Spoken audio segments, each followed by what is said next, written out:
এরপর আরেকটা সুন্নাহ হচ্ছে ইকসারুস সালাহ আলা রাসূলিল্লাহ, আল্লাহ রাসূলের উপর বেশি বেশি দুরূদ পড়া।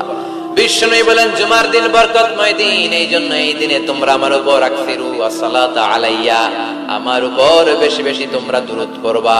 ফা ইন্না সালাওয়াতাকুম মা'রুদাতুন আলাইয়া, কেননা তোমাদের দুরূদ আমার কাছে পেশ করা হবে।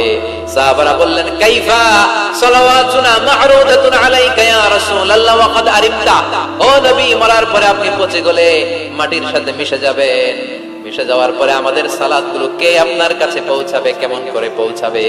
বিষ্ণু বললেন ইন্নাল্লাহা হারামা আলাল আরদি আন তাকুলা আজসাদাল আমবিয়া, আল্লাহ তাআলা জমিনের মাটির জন্য নবীদের দেহ খাওয়াকে চিরকালের জন্য হারাম করেছেন। জমিনের মাটি আমারে খাবে না। আল আমবিয়া আহইয়াউন ফি কুবুরিহিম ইরযাকুন, নবীরা কবরে জীবিত আর তাদেরকে রিজিক দেয় কে? তবে এই জীবিতটা আমরা এখন যেমনি জীবিত এই জীবিত নয়, এটা আলামুল বারযাখে।